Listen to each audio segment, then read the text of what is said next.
우리가 함께 볼 말씀은 창세기 26장 1절에서 25절까지의 말씀입니다. 우리 함께 기도하고 말씀 보도록 하겠습니다.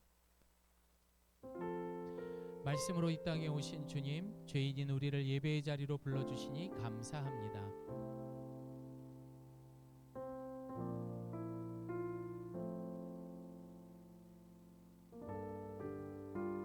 예수님의 이름으로 기도드립니다. 아멘. 한 절 한 절 교독하고 마지막 25절은 합독하겠습니다. 아브라함 때에 첫 흉년이 들었더니 그 땅에 또 흉년이 들매 이삭이 그랄로 가서 블레셋 왕 아비멜렉에게 이르렀더니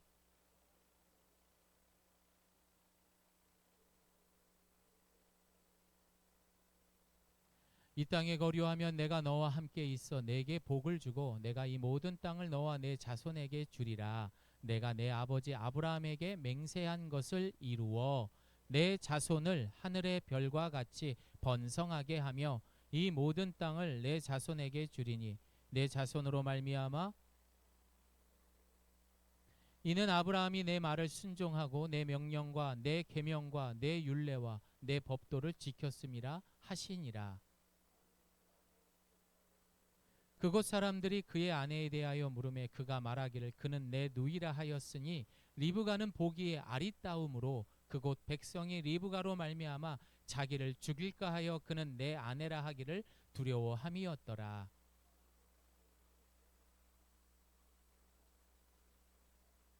블레셋 왕 아비멜렉이 이에 아비멜렉이 이삭을 불러 이르되 그가 분명히 내 아내거늘 어찌 내 누이라 하였느냐. 이삭이 그에게 대답하되 내 생각에 그로 말미암아 내가 죽게 될까 두려워하였음이로다. 아비멜렉이 이르되 백성 중 하나가 내 아내와 동침할 뻔하였도다. 내가 죄를 우리에게 입혔으리. 아비멜렉이 이에 모든 백성에게 명하여 이르되 이 사람이나 그의 아내를 범하는 자는 죽이리라 하였더라.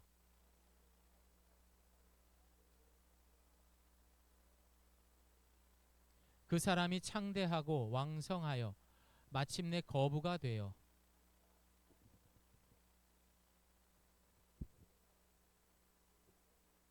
그 아버지 아브라함 때에 그 아버지의 종들이 판 모든 우물을 막고 흙으로 메웠더라.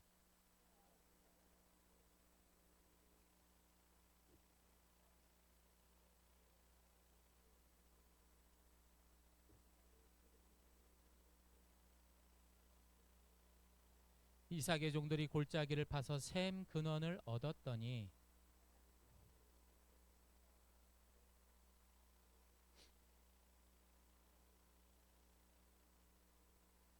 에색이라 하였으며 또 다른 우물을 팠더니 그들이 또 다툼으로 그 이름을 신나라 하였으며 그들이 다투지 아니하였으므로 그 이름을 르호보지라 하여 이르되 이제는 여호와께서 우리를 위하여 넓게 하셨으니 이 땅에서 우리가 번성하리로다 하였더라. 이삭이 거기로부터 부엘세바로 올라갔더니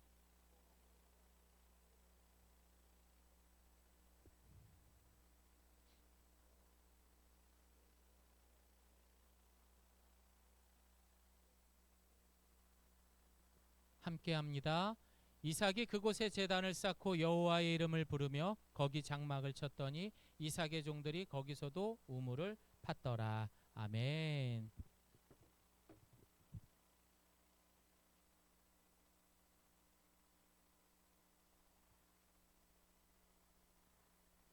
매일 늦은 시간 퇴근하고 돌아온 부부가 어느 날 결심하듯 둘이 맥주를 한 잔을 마시면서 서로 대화를 나눕니다. 여보, 우리가 새벽부터 밤늦게까지 일어도 참 경제적으로 어렵고 늘 불안한 것 같아요. 아유, 미안해. 내가 능력이 없어서. 아유, 뭘 그런 소리를 해. 여보, 우리 더 열심히 삽시다. 우리 아이들에게만큼은 가난을 물려주지 맙시다. 부부는 굳게 약속을 했습니다. 여러분, 대한민국 어느 부부가 이 가난을 물려주고 싶은 사람들이 있겠습니까? 그런데요, 여러분, 여기서 우리가 냉정하게 질문을 해야 됩니다. 이런 약속을 굳게 하고 다짐을 한들 과연 우리는 이 가난에서 벗어날 수가 있을까요? 여기서 가난이라는 단어는요, 단순히 돈의 부족만을 의미하는 것은 아닙니다. 이 시대에 살아가는 모든 순간이 마치 도마 위에서 우리는 평가받고 비교되는 현실, 즉 그 속에 아이들이 조금도 뒤처지지 않기를 바라는 부모의 모든 그 마음들이 이 가난의 또 다른 이름이라는 거예요. 제대로 좀 살아보자. 이 세상에 뒤처지지 않게 살아보자. 그래서 우리는 가난을 물려주지 말자. 그래서 오늘날 우리 자녀들은요, 어린 시절부터 마음에 여유가 없는 가난한 영혼들입니다. 여러분, 요즘에는 우리 아이들이 학원을 가더라도요, 시험을 봐야 돼요. 레벨 테스트를 봐야 합니다. 초등학교 1학년, 2학년짜리 애가 너는 A급짜리야. 너는 저 밑에 있는 D급짜리야. 평가를 받는 세상이라고. 심지어 운동, 건강하기 위해서 운동을 보냈는데요, 거기서도 레벨 테스트를 받습니다. 너는 잘했으니까 승급, 너는 안 됐으니까 안 돼. 거기서도 평가를 받는다라는 겁니다. 실제로 연구에 따르면은요, 어린 시절부터 순위를 매기고 성적으로만 평가를 받는 아이들은요, 상대적으로 자존감이 낮습니다. 그리고 대인 관계가 원만하지 못한 경우가 많다라고 말합니다. 근데 이건 너무나 당연한 얘기 아닙니까?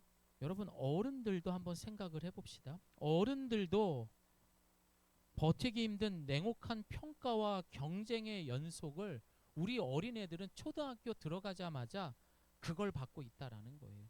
이게 얼마나 냉정한 현실이고 세상 속에 우리 아이들이 불쌍하게 살아가는 것입니까? 제가 가장 힘들었던 게 뭐냐면 바로 열등감이었어요. 카이스트 교수예요. 저는 서울대학교를 다녔거든요. 그래서 아니 무슨 서울대생이 무슨 열등감이 있어라고 여러분 생각하시겠지만 아마 우리나라에서 가장 열등감이 많은 학교일 겁니다. 왜냐하면 고등학교 때까지 공부 되게 잘했거든요. 칭찬 많이 들었어요. 대학교 딱 가잖아요. 천재들이 가득해요. 주변에 보면 얘도 천재, 얘도 천재예요. 아무리 열심히 해도 1등 못해요. 그 상황이 주는 좌절감이라는 게 너무 커요. 나는 해도 안 되는구나. 뭔가 뭘 해도 안 될 것 같고 나는 열등하구나. 뭐 그런 생각이 너무 강했어요. 그래서 그 열등감 때문에 학교를 못 갔어요. 서울대를 나와도 이렇게 열등감 속에 살아간대요. 여러분, 저 카이스트 교수님께서 과연 이렇게 어른이 되어서도 그 열등감이 극복이 되었을까요? 저는 절대 안 됐다고 봅니다. 평생 가지고 갈 것입니다. 아쉽게도 이런 이야기를 아무리 해도요, 우리 부모님들 끝까지 강행합니다. 야, 시험 보고 와.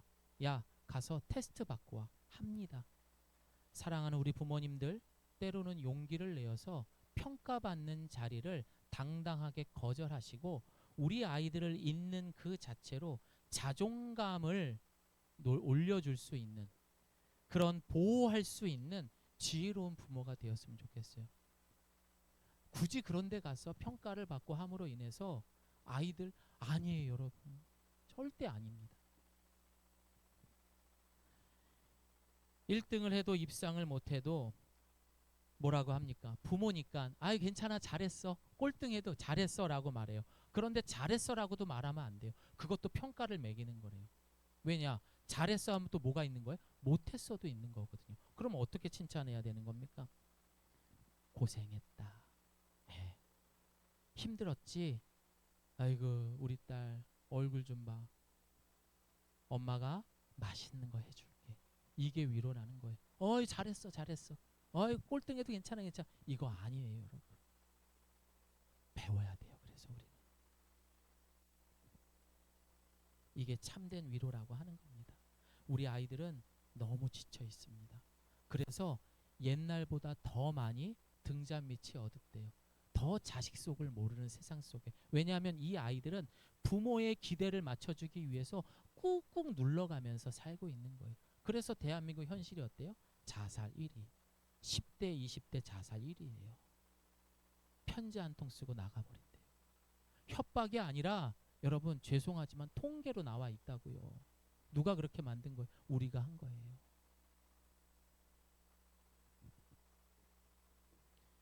결국 그 약속들을 지키려고 젊은 시절 열심히 살았습니다. 이제 나이가 먹어서 어떻게 합니까? 그렇게 힘들게 번 돈 가지고 어디다 써요? 내 새끼를 위해 쓰는 게 아니라 이제 좀 옷 좀 사 입어보려고 하는데 병원비로 다 나가더라고요. 입원비로 다 나가더라고요. 제가 지난주에도 질문했죠. 이영민 집사님, 약 몇 개 드십니까? 제가 오죽 그랬으면 이영민 집사님 약국하셔도 될 것 같아요. 열심히 운동하고 계세요. 지금 회복하려고. 근데 우리 집사님만의 이야기가 아니라 저도 그렇고요. 약을 몇 개씩 먹고 있어요.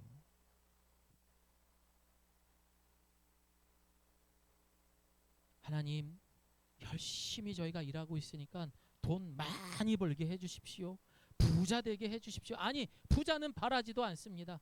그냥 아무 무탈 없이 먹고만 살게 해주십시오. 그렇게 기도했더니 나이를 먹고 났더니 이제는 뭐라고 기도해요? 제발 좀 살려주십시오. 여러분, 하나님 입장에서는 우리의 이런 삶을 보면 얼마나 황당할까요? 돈 달라고 기도할 때가 엊그제 같았는데 이제는 그 돈 다른 데 다 써버리고 살려달라고 기도하는 우리 모습을 보면 마음 아파하실 것 같아요.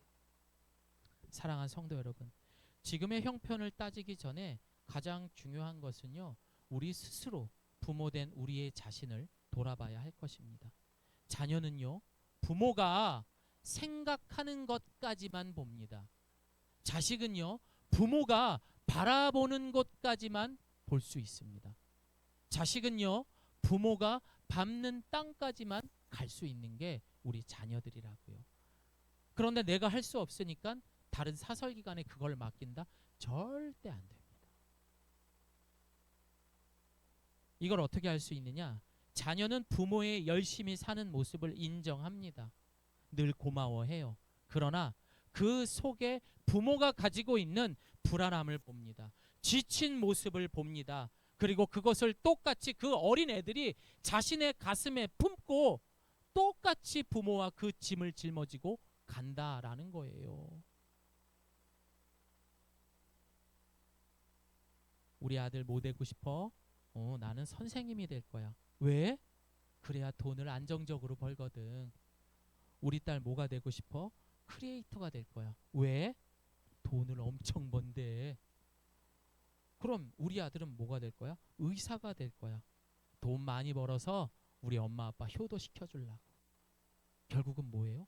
의사가 돼도 과학자가 돼도 소용없어요. 얘들의 목적은 돈을 많이 버는 것밖에 없는 거예요. 우리 자녀들은요, 부모와 있었던 기쁨은 금방 있습니다. 그런데 이 아이들은 뭘 봐요? 부모의 한숨을 봅니다. 가끔 우리는 자녀에게 이렇게 말합니다. 야, 다 먹고 살기 위한 거야. 다 니들 위해서 사는 거야. 그러나 묻겠습니다. 이거 여러분 함부로 이야기하면 안 됩니다. 정말 이거 먹고 산다고 된다고 여러분의 행복과 경제가 보장될까요? 택도 없는 소리입니다. 여전히 불안전할 거고요. 이것은 우리가 보장할 수 없다라는 것을 기억해야 됩니다. 조금 힘 빠지는 이야기를 하면 부라는 것과 교육이라는 것은 무조건 대물림이 강하게 작동한다라는 통계가 있습니다. 이건 나온 거예요. 예외도 있어요. 아니요, 그거는 정말 가뭄에 콩나듯 거의 희박합니다. 예전에 그런 이야기를 했었어요. 제 동생이 공부를 하다 말고 돈을 벌겠다고 동대문 시장 가서 그 무거운 대봉이라는 거 들면서 일을 하겠다는 거죠. 그래서 제가 물어봤어요. 그 동대문 시장 그 늦은 밤 시간에 그렇게 일해가지고 성공하는 사람 몇이나 되냐? 그랬더니 한 100개 중에 하나 있을까? 이런 얘기를 하더라고요. 100명 중에 저는 그 이야기가 20대 초반에 한 얘기인데 아직도 뚜렷해요. 힘든 거예요. 마찬가지입니다. 부라는 것도 그렇고요. 교육이라는 것도 그렇대요. 왜냐하면 수많은 통계와 연구가 부모의 경제적 수준, 교육 배경, 사교육 투자가 자녀의 기회와 심지어 부모의 생활에 작은 습관 하나하나가 그 성취와 직결되기 때문이라는 거죠. 반대로 하층에서 상층으로 이동하는 것은 점점 더 어려워지고 있다는 것이 학자들의 결론이라고 말합니다. 이 사회는요, 현실도 미래도 결코 공정한 출발선을 보장하지 못한다라는 겁니다. 결국 내가 해왔던 삶이 그대로 반복되고 한때 반짝일 수는 있지요. 하지만 다시 제자리로 돌아오는 겁니다. 어떤 가난한 사람이 갑자기 벼락부자가 된 거예요. 야, 갑자기 어느 날부터 돈을 막 쓰기 시작을 하는 거예요. 왜 그러지? 알고 봤더니 로또가 당첨이 된 겁니다. 그래서 이것저것 해봅니다. 나는 로또가 되면 아마 여러분 다 그러실 거예요. 나는 무조건 통장에만 집어넣을 거야. 그냥 작은 건물 하나 사서 그거 가지고 임대업 할 거야. 뭐 여러분 나름대로 비슷비슷한 생각을 가지고 있다라고 그것도 이야기가 나와 있더라고요. 그런데 그렇게 안 된다고 합니다. 일단 로또에 맞게 되면은요, 정신을 못 차리죠. 한 달 동안 정신을 못 차린대요. 그러다가 이 돈을 쓰는 그 맛에 조금씩 길들여지게 되면서 결국엔 어떻게 됩니까, 여러분? 다시 제자리로 돌아가고 된답니다. 이것이 세상의 부의 실상이라는 거예요. 돈이 그렇게 많았는데 이번 주에 1등이 22억이 당첨이 됐더라고요. 그런데 2년 3년 안에 다시 22억을 얻기 그 전으로 돌아가는 거예요. 그게 이 세상의 모습인 거예요. 그러니 너무 복권에 기대하지 맙시다. 사랑하는 여러분, 위의 내용이 90% 이상 대한민국의 자녀를 둔 가정의 현실입니다. 솔직히 이런 현실을 당연하게 받아들이는 분들도 계십니다. 즉, 나는 내 맘대로 편하게 살면서 자녀들의 미래를 기원하고 나같이 살지 않기를 바라는 것은 엄연한 거짓이요 욕심이고 자신과 가족을 기만하는 행동인 것입니다. 다시 말해서 부모도 함께 아이들하고 우리 앞에 놓여 있는 이 어려운 거를 같이 극복해야 된다라는 겁니다. 그저 부모가 돈 벌어다 주는 걸로 내 할 일을 다 했다라는 거는 정말 기만하는 거예요. 돈 버는 거는 당연한 거예요. 애들이 공부하는 것처럼 부모도 똑같이 해야 되는 거라는 거죠. 그러니까 그거 가지고 죄송합니다. 생색내지 맙시다. 그래서 우리는 땅이 아닌 하늘에서 답을 찾아야 됩니다. 여러분, 속된 말로 내가 돈이 없지 가오까지 떨어지면 되겠습니까? 자존감이 죽으면 안 된다라는 거예요. 그리고 부자가 아니어도 자녀들에게 가치 있는 삶을 어떻게 사는지 보여주시고 가르쳐 주시면 되는 겁니다. 그럼 이 어려운 세상 힘겹게 안 쫓아가도 우리 애들 내가 아닌 하나님의 기업으로 우리 주님이 잘 키워주실 줄을 믿습니다. 에어컨 좀 꺼주시겠어요? 계속 말라가지고. 사랑하는 성도 여러분, 오늘 우리가 마주한 현실은요 엄숙합니다. 한번 결혼을 해가지고 지금까지 살아온 것들을 한번 보세요. 한 번이라도 여러분 여유가 있었습니까? 늘 우리 좀 불안했잖아요. 그럼 진짜 오늘 이 시간 다시 한번 생각해 봐야 된다라는 거예요. 아주 좋아요. 요즘엔 당근을 많이 이용해야 돼요. 새 거 사자면. 근데 여러분 이게 그냥 번외 이야기인데 당근 사기도 너무 많더라고요. 진짜로요. 그러니까 조심하시길 바랍니다. 사랑하는 성도 여러분, 오늘 우리가 마주한 현실은 엄숙합니다.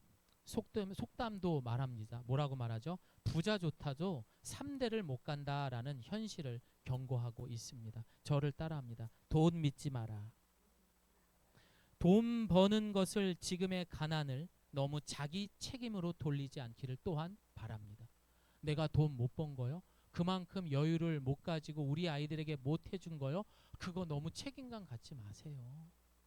괜찮아요, 여러분. 그런 세상 속에 우리가 살아가는데 그거 내가 어떻게 해요? 여러분들은요 지금까지 열심히 잘 사셨고 훌륭한 분들입니다.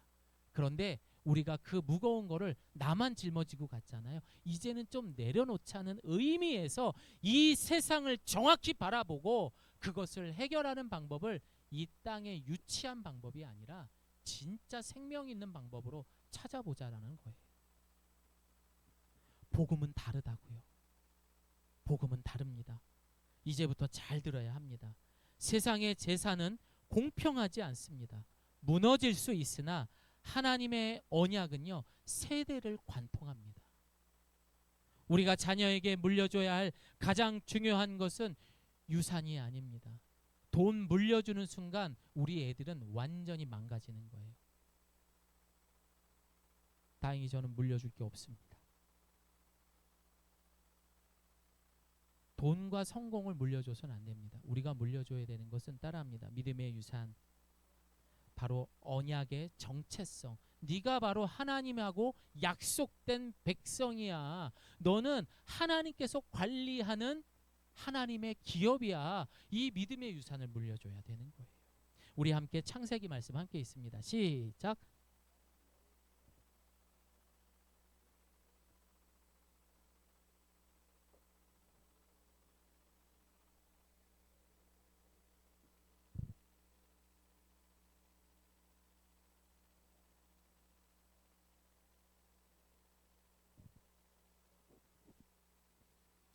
세상을 살아가는 답은 솔직히 없습니다. 그러나 앞서 이렇게 이야기할 수 있는 것은요, 그 세상에 만들어 놓은 그들의 땀과 눈물과 피가 있는 그들의 나름의 통계로 제가 이야기하는 거예요. 그러나 변하지 않는 언약 백성임을 믿고 살아간다면 지금의 이 문제들은 더 이상 내 문제가 아닙니다. 이건 누구의 문제예요? 하나님의 문제가 되는 거예요. 야, 내 새끼가 지금 살다가 힘들어 죽겠어? 아이고, 내가 가만히 있으면 안 되지. 위로해줘야지. 얘가 지금 돈 때문에 걱정을 해? 그럼 내가 답을 줘야지. 얘가 지금 자식 때문에 잠을 못 자고 있어? 그러면 이 녀석이 기도하는 대로 내가 응답해줘야지. 그런 하나님이라고요. 이제 더 이상 내 문제가 아니라 하나님의 문제로 넘어가는 거라고요. 오늘 본문을 통해 이 어려운 숙제 내가 짊어지고 가겠습니까? 아니면 언약 백성답게 주님께 맡기는 믿음의 인생이 되겠습니까? 당연히 후자가 되겠죠. 그럼 오늘 본문 이삭처럼 언약 백성답게 살아가는 우리 예가교회 성도님들 되시기를 예수님의 이름으로 축복합니다. 앞서 우리가 묵상한 25장의 내용을 보게 되면 아브라함의 죽음에 대해서 이야기가 나옵니다. 그리고 이 할아버지는 누굽니까? 그두라라는 여인과 또 결혼을 해서 자손을 낳습니다. 그러나 하나님의 주권대로 다른 자손이 아닌 바로 이삭에게 그 언약 백성의 그 은혜를 허락하십니다. 그리고 언약의 후손이 누구인지 구속사적 관점으로 여러분, 그 축복이 이삭에서 에서와 야곱 중에 누가 받았습니까? 에서가 아닌 야곱. 그렇죠. 그리고 오늘 26장은 그 약속의 백성이 된 이삭이 언약의 계승자로 어떻게 하나님의 축복을 누리며 어떤 성품과 어떤 방법으로 살아가는지 우리가 함께 묵상하려고 합니다. 오늘 본문의 시작은 흉년으로 시작되었다라고 본문은 말합니다. 이것은 아버지 아브라함도 겪었던 시련입니다. 그리고 이것은 2025년도도 살아가는 우리도 겪어야 하는 고난입니다. 왜 그렇습니까? 흉년은 특별한 사람에게 오는 것이 아니라 모든 사람들이 피할 수 없는 고난이라는 거예요. 다시 말해서 지금 이삭이 살던 이 시대에 모든 사람들에게 고난이 임했다라는 것입니다. 그래서 누구나 상식적으로 생각할 수 있는 애굽이라는 곳에 가서 이 흉년을 피할 수 있는 방법을 구하는 것이 세상의 방법이에요. 그것이 세상의 방법이라고요. 당연히 이삭의 입장에서도 야, 당연히 애굽 가서 우리 자녀들 먹일 거 찾아야지. 모두가 애굽으로 갔습니다. 그러나 성경은 뭐라고 말합니까? 시작.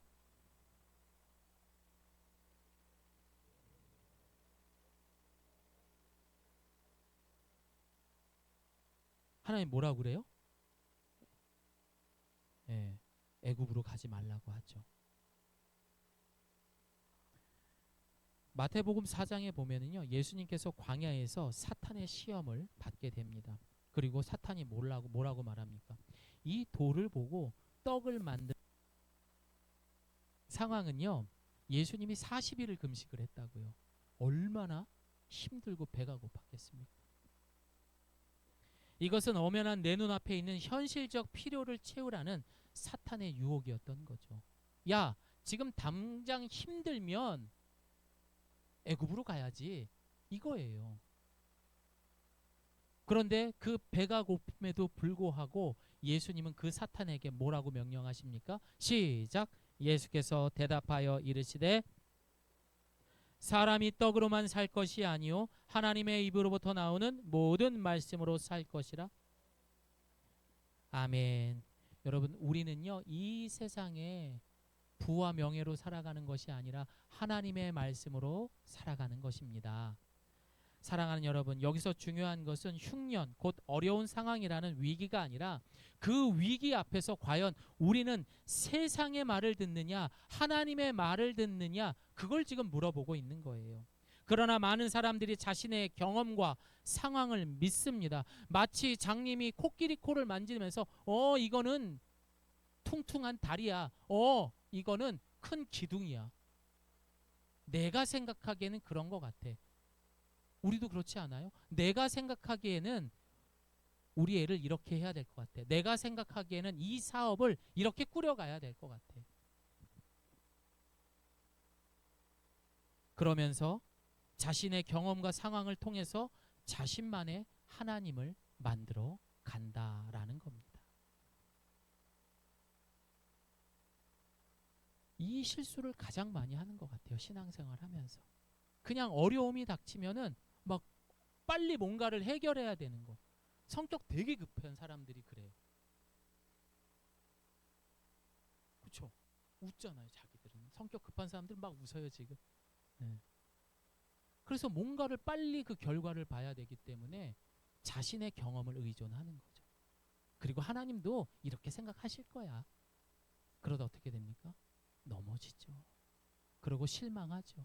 하나님이 어디 있어? 그러나 3절은 우리에게 말합니다. 내가 이 땅에 살아야 내가 너를 보살피고 너에게 복을 주겠다. 너희들이 내 말씀 안에 살아야만 내가 너희들을 관리할 수 있고 네가 언약 백성으로 내가 너에게 복을 줄 수 있는 거야. 그 말씀 밖의 삶은 안 돼. 라고 지금 이삭에게 이야기하고 있는 겁니다. 사랑하는 여러분, 우리는 어떤 사건 속에서 결과를 봅니까? 아니면 과정 속에서 하나님의 말씀을 듣고 순종합니까? 결과만을 위해서 살아가면 절대 안 됩니다. 과정. 오늘 이 시간 나의 신앙생활에 한번 패턴을 잘 봅시다. 우리의 삶의 패턴을 한번 잘 봅시다. 왜 이렇게 내가 피곤하고 예민하고 무감각하게 살았는가? 아침에 일어나면 밥 먹고 나가서 일하고 돌아와서 밥 먹고 핸드폰 좀 보다가 잠들고. 이게 남자들의 삶이에요. 교집사님.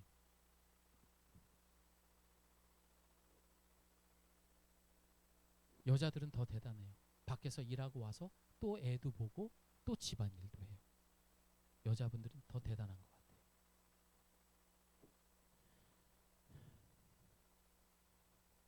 우리는 왜 이렇게 예민하고 무감각하게 살까요? 왜 이렇게 피곤하게 살까요? 여러분, 귀를 한번 만져봅시다. 왜 만지라고 할까요? 이 귀 좀 제발 닫고 사시라는 얘기예요. 이 귀를 좀 닫고요. 여러분, 이제 마음의 귀를 열어놓기를 소망합니다. 하나님 말씀 안에 살아야 된다라고 오늘 당부를 하잖아요. 너희들이 이 땅에만 있어야만 내가 복을 줄 수 있다라고 말하잖아요. 하나님 말씀 안에 살기를 소망합니다. 내일 말씀 묵상 누가 하냐면 유혜림 집사님이 하십니다. 그 말씀 듣고 하트도 한번 눌러주시고 매일 말씀 보세요. 듣기 싫어도 그냥 틀어놓으세요.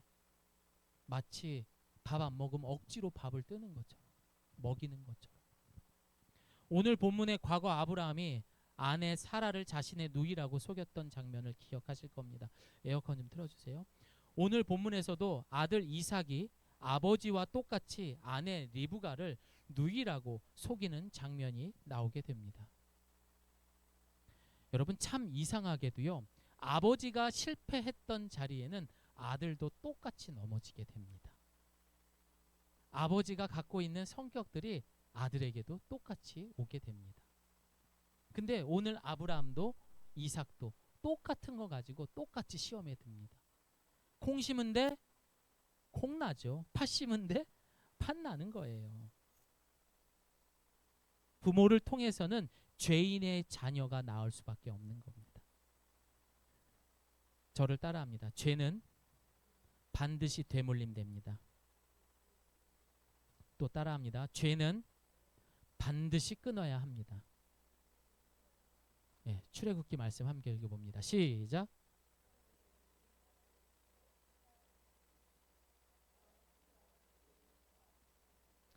그러나 나는 죄를 벌하지 않은 채 그냥 넘기지는 아니한다. 아버지가 죄를 지으면 본인에게 뿐만 아니라 이스라엘 백성들은 황금 송아지 사건으로 우상 숭배라는 것, 내가 이제 더 이상 하나님 언약 백성이 아니다라는 거절을 하는 그런 어마어마한 죄를 짓게 됩니다. 그러나 다행히 모세를 통해서 그 관계는 다시 회복을 하게 됩니다. 죄가 끊어지게 되는 거죠. 그럼에도 불구하고 하나님은 한결같은 사랑으로 그들을 용서해 주십니다. 이렇게 되물림되는 죄는 반드시 예수님의 이름으로 용서받기를 소망합니다. 끊어야 돼요. 안 그러면은요, 이제 아버지가 70, 80, 90대여서 내가 왜 그렇게 살았을까? 그러면서 내 자녀들을 보면서 야, 저건 누구 닮아서 저렇게 살지? 누굴 닮았겠어요? 나 닮은 거지. 그렇게 되는 거더라고요. 그래서 빨리 아버지가 그것을 끊어야만 우리 아들도 더 속히 바르게 살 수 있는 것입니다. 우리 부모님 세대의 그 죄를 끊지 않으면 우리 자녀들도 내가 세상에 드러내고 싶지 않은 수많은 죄들이 그대로 대물림이 됩니다. 저를 따라합니다. 믿음의 유산. 그래서 믿음의 유산만 물려주기를 바랍니다. 돈 못 물려준 거에 대해서는 결코 여러분들이 미안해하지 않으셔도 됩니다. 진짜예요, 여러분. 대신에 믿음의 유산을 물려주셔야 돼요. 그것만큼은 물려주셔야 돼요. 그러나 그 죄를 끊었을 때 하나님은 우리가 주십니다. 은혜를 주신다고 하죠. 우리 함께 말씀 봅니다. 시작. 아비멜렉이 이에 모든 백성에게 명하여 이르되 이 사람이나 그의 아내를 범하는 자는 죽이리라 하였더라. 그렇게 하나님은 블레셋 왕 아비멜렉을 통해서 이삭을 보호하시며 언약의 가정으로 지켜내 주신다는 거예요. 이방 땅에서 살아간다는 게 쉽지 않죠. 하지만 이삭이 자신의 잘못을 딱 끊고 났더니 생각지 않은 아비멜렉 이 왕이 이 가정을 지켜주게 되는 것입니다. 생각지 않은 곳에서 여러분 하나님께서 준비해 놓으신 기쁨과 감사가 정말 많습니다. 우리 신앙생활은요, 그걸 찾아내는 거예요. 그러니 고난이 와도 할렐루야를 외칠 수 있는 것입니다. 단 뭐가 있어야 됩니까? 죄를 끊었을 때. 죄를 끊지 않으면 내 상황이 더 크게 보이는 거예요. 조금 돈이 모인 것 같고 내가 뭐 가진 것처럼 와, 내가 조금 잃은 거 가지고 아이고 이렇게 된다라는 거죠.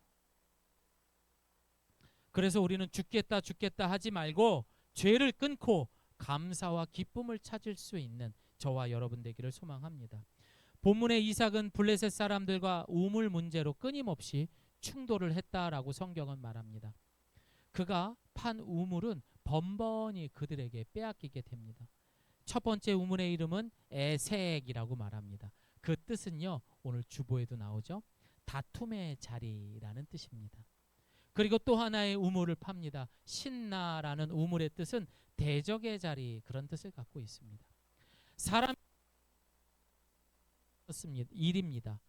왜 내가 판 우물을, 내가 수고한 결과를 아무 말 없이 내주어야 하는가? 억울하죠. 싸워야죠. 그러나 이삭은 그렇게 하지 않았습니다. 당시 여러분 그 당시에 삶의 터전에 우물의 상징은 어마어마했습니다. 바로 생존과 축복의 의미였기 때문에 그 우물을 찾는 것도 힘들었지만 빼앗겼다라는 것은 모든 것을 빼앗기는 아주 무시무시한 거죠.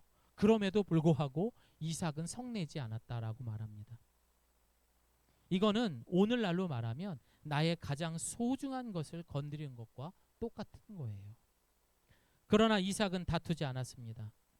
그는 알았습니다. 억지로 붙잡는다고 하나님의 약속이 지켜지는 것이 아니라는 것을 알고 있었던 거예요. 이게 언약 백성이라는 거예요. 내가 붙잡는 것을 놓을 때 그때 비로소 자유가 있는 것입니다.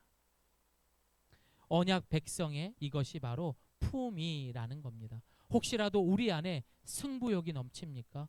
집착이라는 것이 있습니까? 완벽주의가 있습니까? 조급함을 가지고 있습니까? 이런 모든 것들은 바로 언약 백성의 품위에서 먼 것들입니다. 다 제 얘기들은. 이삭은 그렇게 우물을 물러서면서 양보했습니다. 그러나 그 양보가 곧 패배가 아니라는 거예요. 왜냐하면 이삭의 삶은 이미 내가 짊어지고 가는 게 아니라 하나님이 책임지고 있었기 때문입니다. 끝까지 자기 힘으로 움켜쥐려던 손을 내려놓았을 때 하나님은 마침내 그에게 길을 여셨습니다. 그래서 또 하나의 우물을 파게 됩니다. 더 많은 물이 나오기 시작했습니다. 그래서 그곳의 이름을 저를 따라합니다. 르호봇. 이 뜻은요, 넓은 곳, 여유가 있는 공간이라는 뜻으로 좁고 다투던 자리에서 벗어나 하나님께서 넓은 공간을 주셨다라는 바로 이삭의 신앙의 고백이었던 것입니다. 그리고 이삭은 거기서 멈추지 않고 부엘세바로 올라가서 그곳에서 하나님 앞에 제단을 쌓고 예배를 드렸다라고 말합니다. 예가교회가 이 르호봇과 같은 영원한 생명수가 마르지 않는 교회가 되기를 소망합니다. 분명 광야와 같은 우리 삶에 가장 중요한 것은 분명 우물일 거예요. 이 땅에 살아가는 우리에게 필요한 것, 재산 중요하죠. 우리 자녀들 너무 중요하죠. 건강 빼놓을 수 없는 것입니다. 그러나 그것을 붙들면 붙들수록 우리에게 자유는 떨어지는 거예요. 하지만 그걸 조금씩만 내려놔 보십시오.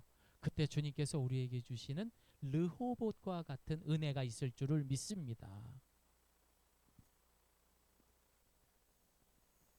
분명히 그럽니다. 이 예배당을 나가는 순간부터 또 움켜쥐라고 할 거예요. 야, 네 새끼들 공부하게끔 붙잡아. 움켜줘. 더. 그럼 우리는 또다시 조급함 속에 살아야 되고 집착과 완벽주의, 승부욕에 살아야 하는 한 주가 될 것입니다. 여러분, 그래서 우리는 매 순간순간 그 십자가 앞에서 내가 죄인입니다. 내가 연약합니다. 라는 것을 고백할 수 있어야 됩니다. 분명 광야와 같은 우리 삶의 가장 중요한 것 우물입니다.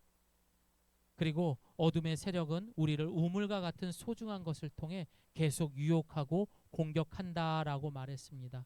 그럼에도 불구하고 오직 언약 백성으로 감당할 성품으로 이삭과 같이 그것을 내려놓고 양보하고 다투지 않는 그런 삶을 살아가기를 바랍니다. 왜 그렇습니까? 예수님이 그렇게 하셨어요.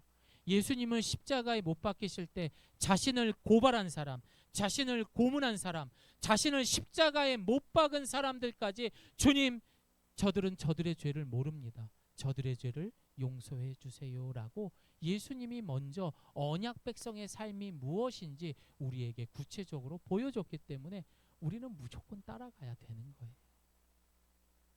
이번 한 주간 억울해도 예수님처럼 품이 있는, 인품이 있는 그런 삶 살기를 소망합니다. 이제 말씀을 마무리합니다. 사랑하는 성도 여러분, 이 땅의 기준과 상식은 우리 인간이 감당할 수준을 넘어섰습니다. 처음 도입 부분부터 우리가 들었던 이야기는 한숨. 그 중에 우리 자녀에게 남길 수 있는 가장 확실한 것은 결코 돈이 되어서는 안 됩니다. 바로 이 하나님의 언약과 신앙의 유산을 물려줘야 한다라고 이야기했습니다. 오늘 이 시간 이후 내가 이것도 저것도 못해줘서 우리 자녀들 앞에서 아이고 이 못난 아빠, 이 못난 엄마를 용서해다오, 눈꼽만 치도 갖지 않기를 소망합니다. 여러분은 누구보다도 열심히 사셨던 분이라고 오늘 주님께서 위로하셨습니다. 우리 옆에 분하고 인사하겠습니다. 당신은 훌륭한 부모입니다. 시작.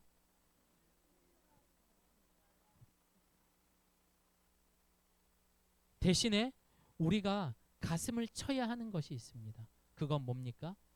가족들끼리 같이 운전을 하고 가는데 좀 짜증나는 일이 있다고 화를 내거나 언약 백성답지 않게 아이들 앞에서 술잔을 따르는 모습들, 담배 피우는 모습들, 욕하는 모습들, 이런 모든 모습들을, 또 부부끼리 싸우는 모습들, 여러분 오히려 그런 모습을 보여준 것에 대해서 미안해 하셔야 돼요.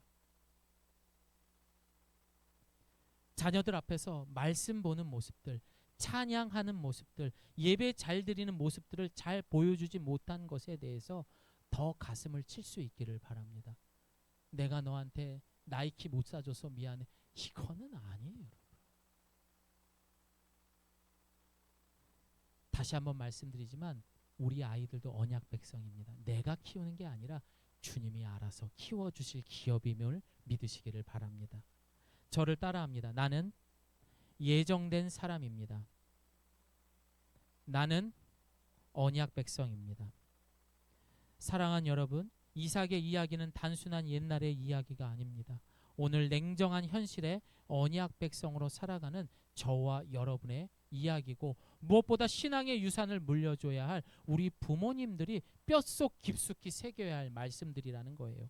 누구에게 올 수 있는 흉년 속에서 나의 가장 소중한 것들을 위협하고 시험하는 매일 상황에서 우리는 끝까지 이 언약 백성다운 믿음과 품위를 지키며 살아가는 것이 답입니다. 그것이 진리입니다. 싸우지 마십시오. 그거 자체가 쓸데없는 곳에 에너지를 낭비하는 거예요. 그냥 그런가 보다라고 넘기기를 소망합니다. 그 에너지를 가지고 기도하시고요. 그 에너지를 가지고 내 남편에게 어쩜 이렇게 잘생겼냐, 어쩜 이렇게 잘났냐 칭찬해주고 살려줄 수 있는 말들을 많이 하기를 소망합니다. 많이 하십시오. 예, 많이 하십시오. 예, 많이 하시길 바랍니다. 예. 어렵게 살지 맙시다. 그리고 말씀을 의지하고 언약 백성처럼 오늘 이삭처럼 믿음으로 살아가는 우리 예가교회 성도님 되시기를 예수님의 이름으로 축복합니다. 아멘.